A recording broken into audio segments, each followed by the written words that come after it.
السلام عليكم ورحمة الله وبركاته. إن الحمد لله نحمده ونستعينه ونستغفره ونعوذ بالله من شرور أنفسنا ومن سيئات أعمالنا. من يهده الله فلا مضل له ومن يضلل فلا هادي له. أشهد أن لا إله إلا الله وحده لا شريك له وأشهد أن محمدا عبده ورسوله وبعد. Terakhir tentang hadis ribuan malaikat yang menaungi majlis ilmu, majlis zikir disebutnya. Kemudian mereka menghadap Allah, lalu terjadi dialog. Allah bertanya, dan tentu Allah sudah tahu, karena tidak ada sesuatu yang tidak dan belum diketahui oleh Allah. Dijawab oleh malaikat, dan seterusnya sampai kepada orang yang bukan termasuk pencari ilmu, tapi dia duduk di situ, ada di tengah-tengah majlis ilmu itu. Apa fawaid dari hadis ini? Fikul hadis. Yang pertama, ini sahih ya, riwayat Imam Bukhari dan Muslim. Ada lagi riwayat lain, tapi semakna, tidak usah kita baca. Fadlu majalisi dzikr, keutamaan majlis zikir, majalis jamaah. Wadzakirin wa fadlul ijtima'i ala dzalik, dan keutamaan berkumpul untuk majlis zikir ini, majlis ilmu ini. Maka ketika belajar sendiri-sendiri, ya hilang keutamaan itu. Nggak ada majlis kan? Atau dia ngomong sendiri, walaupun yang dengar ratusan ribuan, tapi tidak berkumpul. Ada yang di Surabaya, ada yang di Makassar, ada yang di Bandung, ada yang di ini, ada yang di... Sementara yang berbicara sendirian di dalam ruangan, YouTube misalnya, televisi misalnya, radio misalnya. Adakah majelis di situ? Ya, tidak ada. Tidak ada. Karena majelis itu bertemu antara yang belajar dengan yang mengajar. Kalau tidak bertemu, ya bukan majelis. Adakah keutamaan majelis ilmu? Ya tidak ada. Adakah ya malaikat yang menaungi ketika apa itu Zoom, ya, malaikat menaungi Zoom gitu, atau menaungi YouTube gitu? Nggak ada. Keutamaannya cuman ilmu. Ya tentu keutamaan besar dapat ilmu, ya kan? Tapi keutamaan majlis tanya jawab seperti yang ada di hadis kemarin, nggak ada. Dari mana, apa yang mereka cari, apa yang mereka paling takuti, ya, mereka ngapain terhadapku, membesarkan engkau ya Allah, memuji engkau ya Allah. Nggak ada. Tanya jawab seperti ini tidak ada, karena memang tidak ada majlis. Ya, kan ngomong sendiri.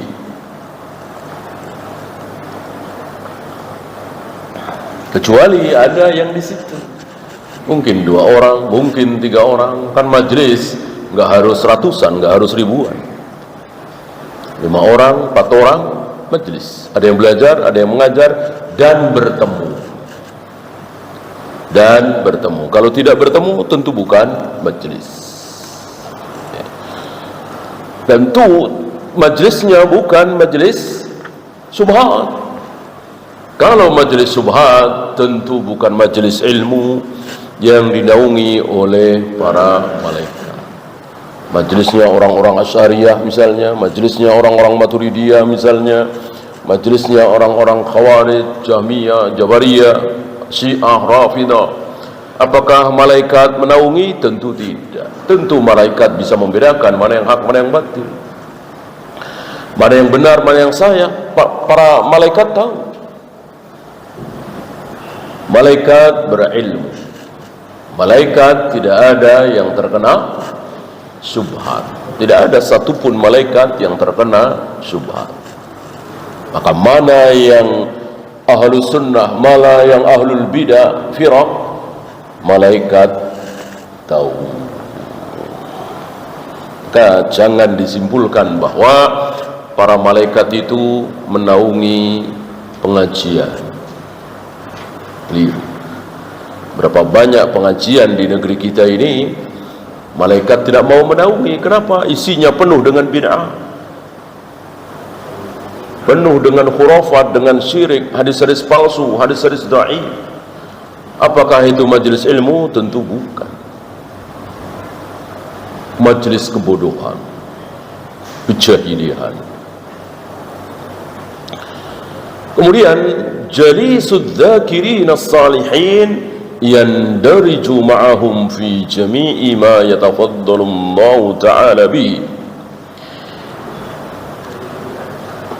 Orang yang duduk bersama orang-orang saleh yang sedang mencari ilmu itu, dia termasuk orang yang mencari ilmu itu dan mendapatkan keutamaan sebagaimana yang Allah berikan kepada para pencari ilmu. Kemarin sudah kita bahas. Beda ketika bukan karena Allah dia salat, bukan karena Allah dia baca Al-Quran, dia sedekah, bukan karena Allah, maka nol nilainya. Adapun duduk di majelis ilmu bukan karena Allah, maka tidak nol. Ya. Berapa banyak saudara-saudara kita, bahkan sahabat, itu harus tahu, sahabat menjadi baik, sahabat menjadi mulia, sahabat dijanjikan surga, dijanjikan ampun, itu ada banyak, ada prosesnya. Bukan begitu masuk Islam, baca syahadat, langsung dijanjikan surga, dijanjikan ridho, dijanjikan ampun. Ada proses. Nah, proses ini yang tidak dilihat oleh Rafidhah. Ya. Saya pernah lihat itu di tayangan salah satu tokoh Rafidhah, walillahilham, sudah tidak ada dia. Ketika berdebat itu bahwa Anda kaum Syiah mencaci maki para sahabat, menjelek-jelekkan para sahabat, dia jawab apa? Kami tidak menjelek-jelekkan sahabat, kami tidak mencaci maki sahabat, kami cuman percaya dengan Al-Quran, kami yakin dengan Al-Quran. Lalu dibacakan oleh dia akhir surat Al-Jumu'ah. Ya. Ketika ayat itu menyatakan bahwa mereka meninggalkan engkau dalam keadaan berdiri berkhutbah, wa tarakuka qa'iman. Dan itu betul terjadi. Ketika Rasul sedang berkhutbah Jumat, para sahabat salat Jumat di situ, datang dagangan dari Syam. Ya. Orang-orang yang salat Jumat di situ keluar meninggalkan Nabi yang sedang berdiri berkhutbah, menghampiri dagangan dari Syam itu. Itu betul ayatnya. Itu siapa? Kata dia, kata si Rafidi ini. Itu siapa itu? Itu kan sahabat. Itulah sahabat kelakuannya seperti itu. Kita sejelek-jelek kita, mana ada sedang mendengarkan khatib berkhutbah lalu keluar dari masjid milih dagangan. Sejelek-jelek kita nggak ada yang betul. Itu sahabat begitu. Ayatnya jelas. Ya. Mereka lupa bahwa itu adalah, dia lupa, Rafidah lupa, atau mungkin pura-pura lupa, pura-pura nggak tahu bahwa itu adalah proses. Ketika ditegur oleh Allah di ayat selanjutnya, tentu para sahabat sadar. Para sahabat memperbaiki diri. Para sahabat tidak mengulang lagi, dan jadilah manusia-manusia yang taat. Gitu. Ada yang mau berkelahi, wahai Ansar, sebelah sana, wahai Muhajirin, saling cari dukungan. Jadi ada dua orang berantem, sahabat tentunya, satu Ansar, satu Muhajirin. Yang Ansar minta tolong kepada kaum Ansar, yang Muhajirin minta tolong kepada Muhajirin, dan hampir-hampir mau bentrok taburan. Datang Nabi mengatakan dakwah jahiliyah, dakwah jahiliyah. Ini teriakan jahiliyah. Padahal kata-kata Ansar hak apa batil? Hak. Kata-kata Muhajirin hak apa batil? Hak. Istilah yang buruk apa yang baik? Baik. Itu. Tapi kalau ucapan itu diteriakkan dan akhirnya menimbulkan bentrokan sesama muslim, maka itulah jahiliyah. Ya. Sama dengan hari ini, sono Allahu Akbar, sono Allahu Akbar, berantem.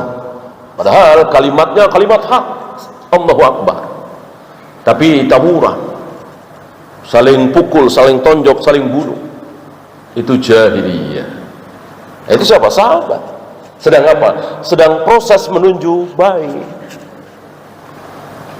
Si Rafidi ini nggak faham dia, atau mungkin pura-pura nggak faham, memang tujuannya jahat, mencaci maki sahabat. Ya. Sekali lagi, kebaikan para sahabat itu ada prosesnya. Bahkan Nabi sendiri, ya kan? Apakah beliau menjadi mulia itu dari awal jadi Nabi, sehari dua hari langsung manusia termulia di muka bumi? Ya tidak. Butuh proses. Dan berapa kali beliau salah, berapa kali beliau ditegur oleh Allah. Belum lama kita lewati ayatnya, ya, saat beliau ingin mengiyakan ajakan pembesar-pembesar Quraisy, membikin waktu khusus, tempat khusus dalam dakwah khusus untuk pembesar Quraisy, ditegur oleh Allah. Ketika beliau bermuka masam kepada seorang buta, Ibnu Ummi Maktum, ditegur oleh Allah. Abasa wa tawalla dan seterusnya. Ketika beliau tidak mengucapkan insyaallah saat ditanya tentang Ashabul Kahfi, besok, jawabannya besok, ditegur oleh Allah, dan begitu seterusnya. Itu Nabi, apalagi sahabat, apalagi kita semua. Beliau menjadi manusia termulia di muka bumi, ya di akhir kehidupan beliau, setelah melewati ujian demi ujian, teguran demi teguran. Begitulah kita. Maka semakin baik, semakin bertambah ilmu, semakin bertambah amal, semakin jauh dari maksiat, dan seterusnya. Ya. Mahabbatul malaikati bani Adam wa'tina'uhum bihim. Para malaikat itu mencintai anak Adam, mencintai kaum muslimin, dan memperhatikan, lebih perhati, dan mereka pakai perasaan, ya, bukan robot mereka. Lihat contoh Jibril terhadap Fir'aun. Kalau Jibril itu robot, tidak punya perasaan, pokoknya taat kepada Allah, titik. Nggak mungkin Jibril sampai menyumpalkan pasir di mulut Fir'aun. Ini membuktikan bahwa Jibril itu punya perasaan. Begitulah para malaikat menyaksikan kehidupan kita manusia setiap hari. Mereka punya perasaan. Perasaan apa? Cinta. Kalau kita berbuat taat, kalau kita sami'na wa ata'na terhadap qala Allah wa qala Rasul, mereka senang, mereka ikut bersyukur, mereka memuji kita, mereka menyebut-nyebut nama kita. Sekali kita tergelincir minum khamar, mereka menyayangkan. Sayang sekali kenapa minum khamar, sayang sekali kenapa enggak ikut salat berjamaah, sayang sekali kenapa tidak sedekah, dan seterusnya. Lebih perhatian dari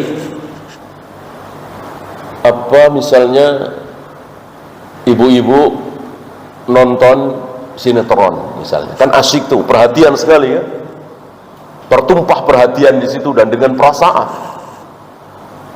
Yang baik dibela, yang jahat dibenci. Ya, perhatian betul gitu. Senang kalau yang baik ini dapat kebaikan, senang kalau yang buruk ini mendapat keburukan. Malaikat jauh lebih dari itu perhatiannya kepada kita.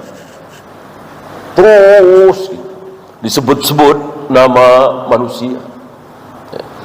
Maka ada istilah, orang tidak terkenal di bumi, tapi terkenal di langit. Di bumi nggak terkenal. Barangkali orang se-RT saja banyak yang tidak kenal. Saking miskinnya mungkin, nggak punya keahlian apa-apa, nggak menonjol di kehidupan ini, miskin. Banyak tetangga-tetangga se-RT nggak kenal. Ya. Tapi terkenal di langit. Mungkinkah? Mungkin. Sangat mungkin.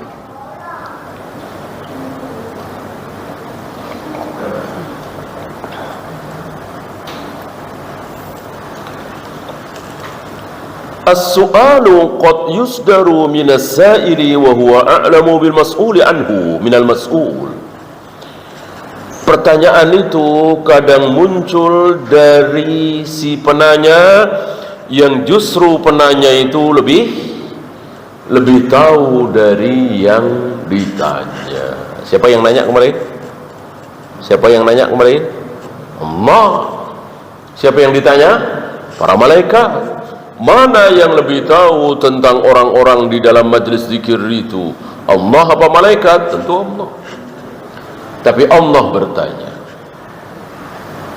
Masalah? Ya nggak masalah.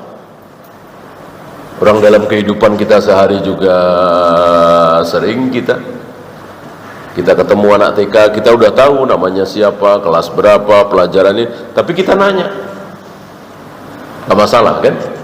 Maka Allah bertanya kepada malaikat, tidak masalah sama sekali. Bukan berarti Allah tidak tahu.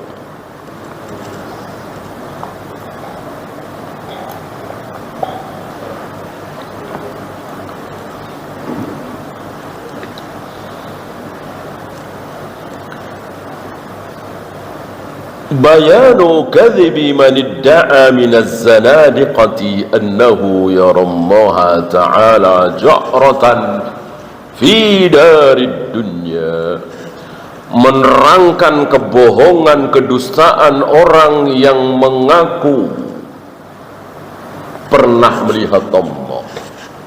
Ada orang-orang zindiq, orang-orang sesat yang berani mengatakan kami sudah melihat Allah, melihat Tuhan. Ini melebihi siapa? Melebihi siapa? Melebihi Rasulullah sallallahu alaihi wasallam.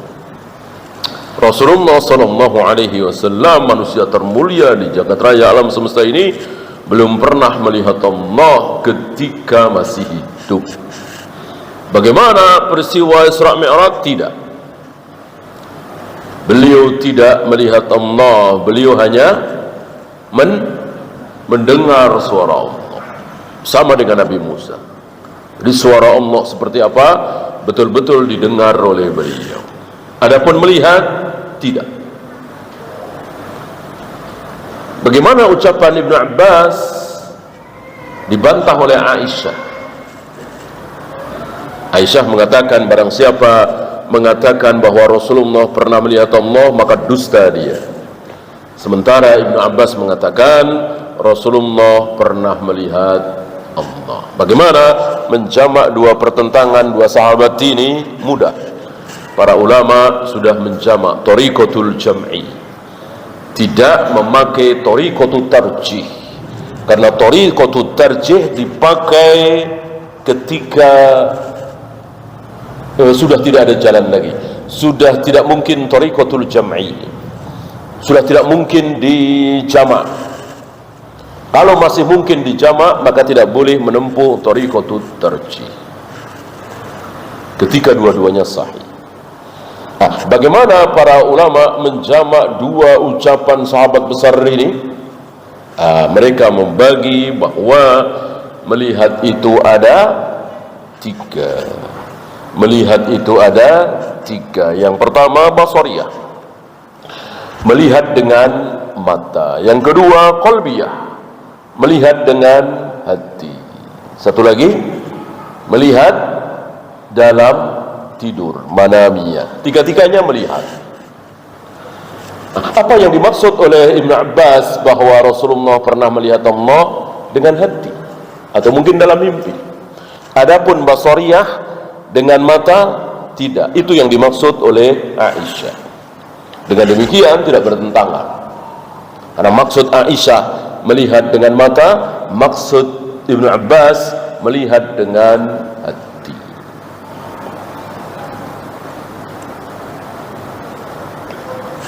Masih ingat ihsan?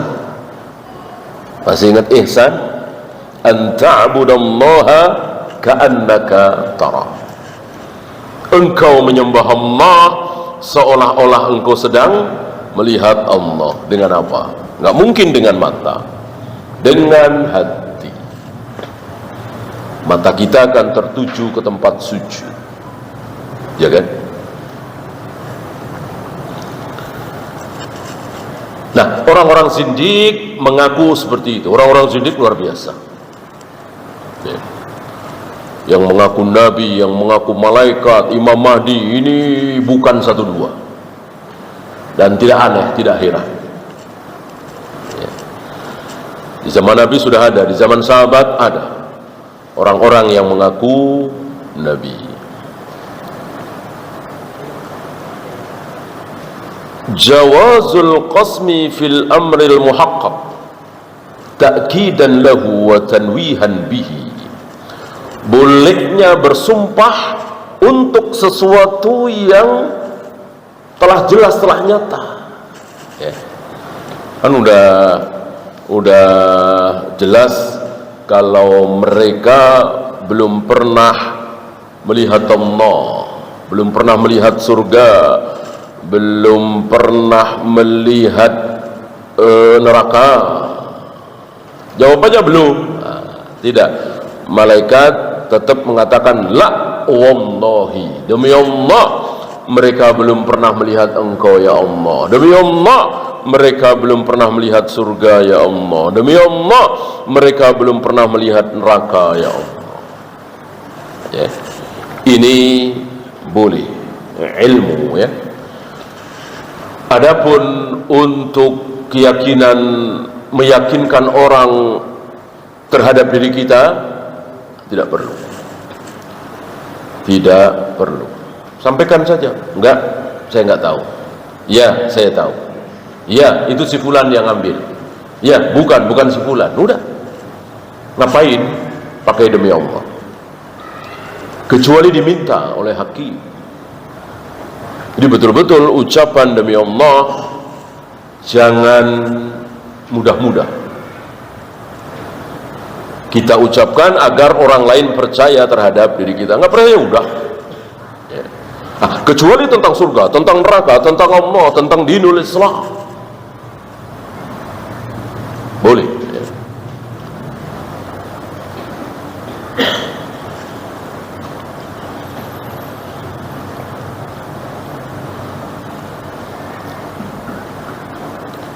Kemudian alladhi istamalat alaihi al-jannatu min anwa'il khairat wan naru min anwa'il makruhat fauqa ma wusifata bih. Ini ada alifnya ya, ada dua kan. Kebaikan-kebaikan surga, keburukan-keburukan neraka itu lebih dari apa? Dari yang disifatkan. Gitu. Disifatkan di mana? Di Al-Quran dan Sunnah. Bukan berarti bahwa Al-Quran tidak sanggup mensifati surga, mensifati neraka, bukan. Tapi tentu khobar tidak sama dengan laisal khobaru kal mu'ayyan. Khobar dengan melihat langsung samakah? Tidak sama. Ya. Walaupun yang ngomong ini manusia terpercaya dan fasih dan pandai dalam tutur kata, cukup dengar ucapan dia, nggak perlu lihat, nggak. Beda. Mana contoh? Nabi Musa dikasih tahu oleh saudaranya Nabi Harun dalam perjalanan pulang. Ketika Nabi Musa pulang dari Bukit Tursina 40 hari itu, disambut oleh Nabi Harun. Ini sebelum ketemu dengan kaumnya. Lalu dalam perjalanan itu Nabi Harun bercerita bahwa Samiri telah menyesatkan Bani Israel, mengajak Bani Israel menyembah sapi, anak sapi yang itu dibikin patung. Kemudian ada suara, marah Nabi Musa, ya.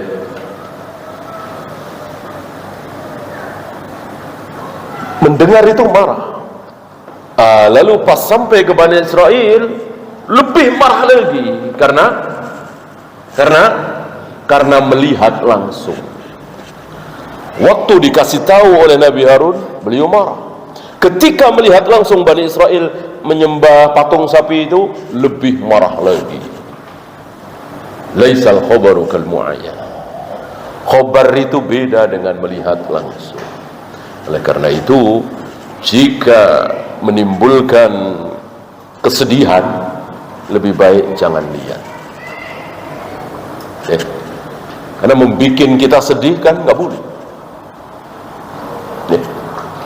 Dikabari anak satu-satunya mati tabrakan, hancur wajahnya, hancur badannya, ya sudah, sholatin saja, ya, jangan lihat langsung. Tambah sedih, barangkali pingsan melihat anak satu-satunya hancur wajahnya, hancur kepalanya, hancur badannya. Lebih baik jangan melihat, ya.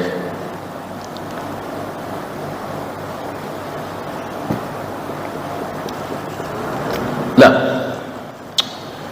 Al-Quran dan Sunnah mensifati surga neraka sudah pas sekali. Nggak mungkin ada kalimat lain yang lebih pas, ya. Surga begini-begini, neraka begini-begini, berteparan di Al-Quran dan Sunnah, ya.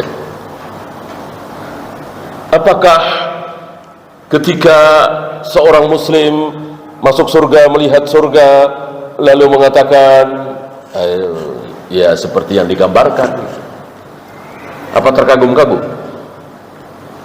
Seorang muslim masuk surga, melihat surga, menikmati surga, terkagum-kagum apa tidak? Terkagum-kagum, walaupun dia sudah tahu di Al-Quran begitu, begini. Ya, itu yang dimaksud oleh beliau. Jadi sifat tentang surga dan neraka tidak cukup, tidak bisa dengan kata-kata. Oleh karena itu, menggambarkan kenikmatan surga, Allah mengatakan ma ainun ra'at wala udhunun sami'at wala khatara ala qalbi bashar. Sebuah kenikmatan yang belum pernah terlihat oleh mata, belum pernah terdengar oleh telinga siapapun, belum pernah terbayangkan di hati siapapun. Begitu pula neraka. Satu lagi, ar-rabbatu wat-talabu minallahi wal mubalaghatu fi dhalika min asbabil husuli 'alal matlub. Salah satu yang bisa menyebabkan seseorang berhasil mencapai apa yang dicari itu adalah dengan raghbah, dengan sebuah kesenangan, semangat. Coba kalau orang tidak senang, tidak semangat, biasanya nggak berhasil, nggak sukses. Ini pelajaran bagi kita orang-orang tua untuk membikin anak-anak kita ini supaya senang sama ilmu, cinta terhadap pelajaran ilmu. Gimana caranya? Ini yang tidak mudah. Banyak dari kita lebih maksa, dipaksa. Akhirnya anak kita ini menjadi benci, seolah belajar ilmu itu menjadi sesuatu beban, bukan sesuatu yang disukai. Tidak seperti itu, ya. Oleh karena itu jangan terlalu dipaksa, ya. Harus pesantren misalnya, tidak boleh tidak pesantren, semuanya kakak-kakak kamu pesantren semua, sementara dia tidak suka, kecuali dia minta sendiri, ya. Khawatir dia menjadi benci. Saya kira banyak contoh ini, ya, bukan sekali dua kali. Sebelum pesantren malah sering sholat berjamaah, pulang pesantren malah seolah berjamaah itu suatu paksaan. Di sini gimana caranya supaya ada raghbah, supaya ada rasa suka, keinginan. Syukur-syukur rakus tamak terhadap ilmu seperti Abu Hurairah. Gimana caranya? Ini yang tidak mudah.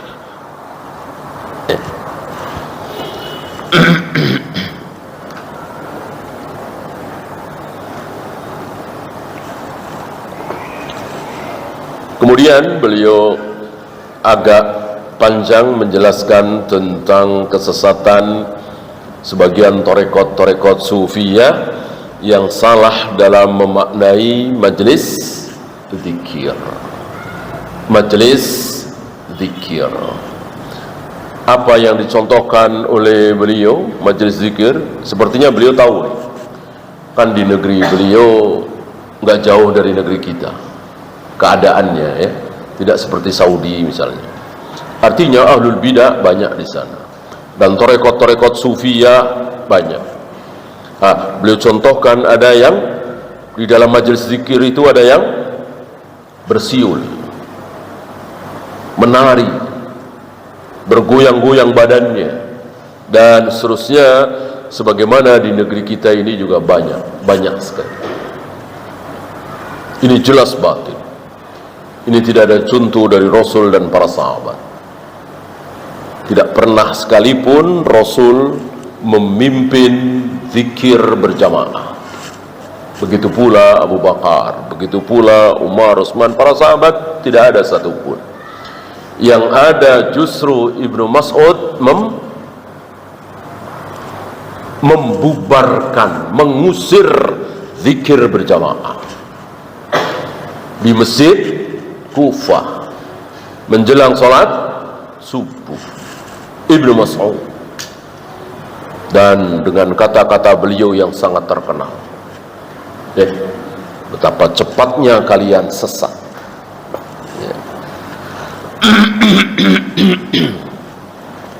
Kan belum puluhan tahun, ya kan? Ini zaman Ali, ya mungkin sekitar 24 tahun dari Nabi wafat, kan masih dekat sekali. Maka Ibnu Mas'ud mengatakan pakaian yang dipakai oleh Nabi belum pada usang masih ada, perabotan bejana yang dipakai oleh Nabi masih ada, tapi betapa cepatnya kalian sesat. Mereka menjawab, tidak ada yang kami tuju kecuali kebaikan. Kami berniat baik, wahai Ibnu Mas'ud. Dari sini muncullah ucapan emas keluar dari mulut beliau, kam min muridil khair la yusiba.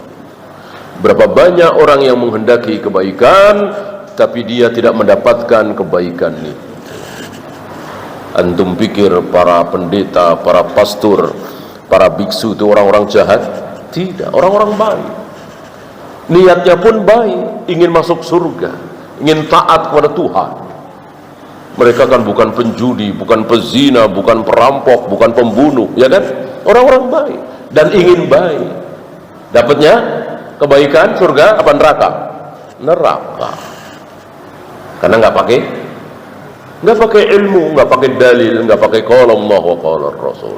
Begitu pula orang-orang Khawarij ini, cikal bakal Khawarij ini, niatnya baik semua, nggak ada yang jahat.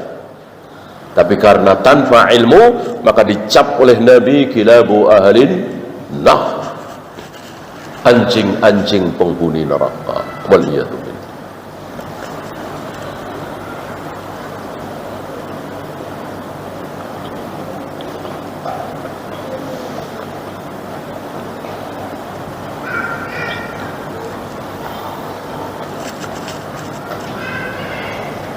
Ya, kita lanjutkan 1448.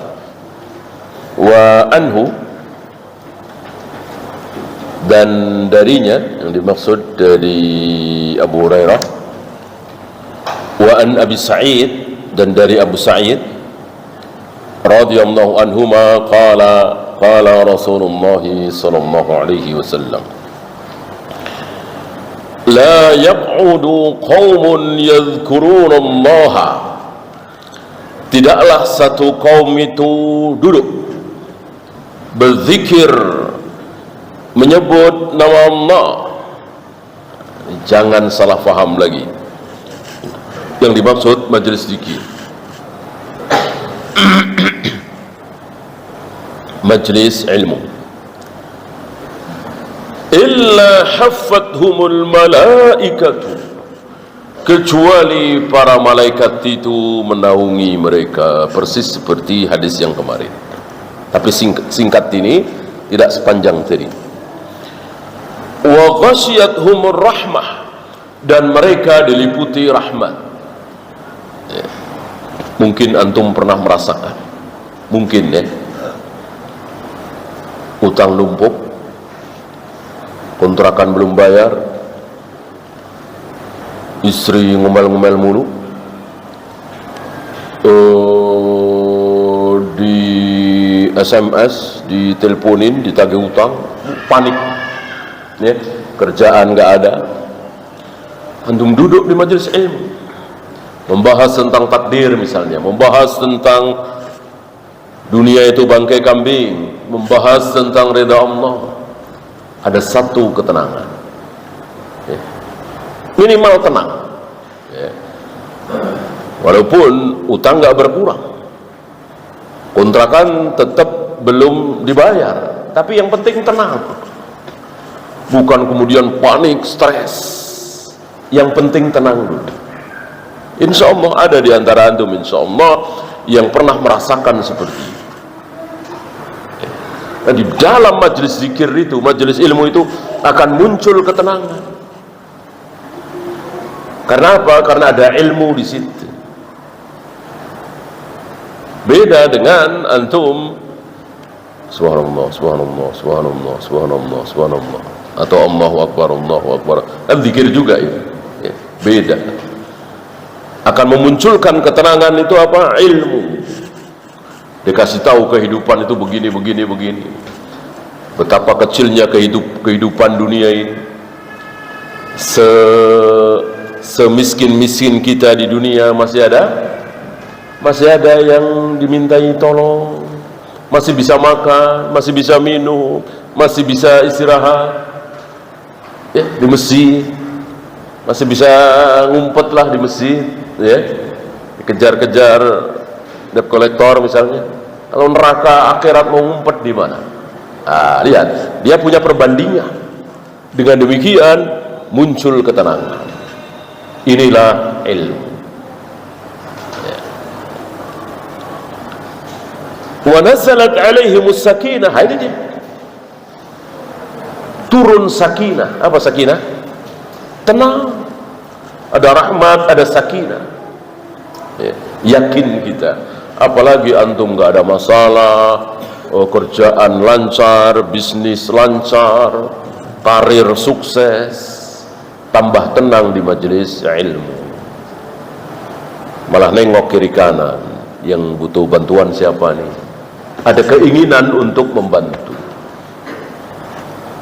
Ya, ini nikmatnya majelis ilmu, hikmah dari majelis ilmu. Ya.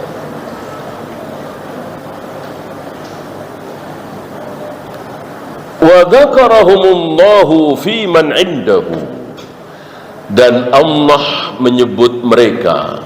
Mereka siapa? Mereka siapa? Mereka yang ada di majelis ilmu itu disebut namanya oleh Allah. Di hadapan siapa? Fi man indahu, di makhluk-makhluk yang ada di sekitar Allah. Siapa? Siapa lagi kalau bukan malaikat? Disebut namanya. Ya. Antum pernah disebut nama antum oleh presiden di hadapan para menteri? Boro-boro ya. Kita berharap nama kita disebut oleh presiden di hadapan para menteri. Boro-boro. Kita ini siapa? Kita ini apa?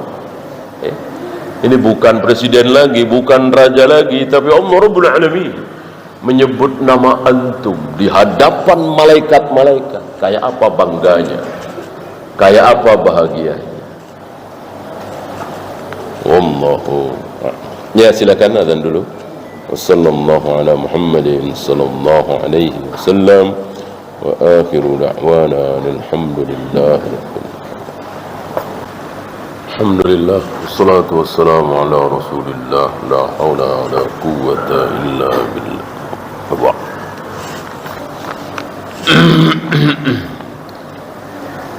Sebelum kita bersoal jawab, ada dua fawaid. Yang pertama, fadlul zikri wa mujalasatu ahli dzikr. Keutamaan zikir, keutamaan zikir dan keutamaan majlis zikir, serta keutamaan orang-orang yang berada di dalam majlis zikir itu. Berarti zikirnya, majlisnya, satu lagi orangnya. Zikirnya, ilmunya, kemudian tempatnya, kemudian orang-orangnya. Di sini ada tempat. Maka seperti tadi, kalau tanpa pertemuan ya nggak ada tempat. Berarti nggak ada majelis, walaupun ada ilmu. Yang kedua, yang terakhir, al-jaza'u min jinsil amal. Balasan itu sesuai dengan jenis amal. Apa? Contoh hadis di atas apa? Karena kita menyebut-nyebut Allah, maka Allah menyebut-nyebut kita. Gitu. Di hadapan para malaikat kita sebut nama Allah, di hadapan pembesar, di hadapan wali kota, di hadapan gubernur, di hadapan presiden, kita mengatakan, jangan Pak, Allah marah, Allah murka, jangan. Niat Bapak ini mohon jangan diteruskan. Dosa, Allah murka, Allah marah. Kita sebut-sebut Allah. Gantian, Allah akan sebut nama kita di hadapan malak pula, pembesar yang jauh lebih mulia daripada wali kota, gubernur, presiden, yaitu para malaikat.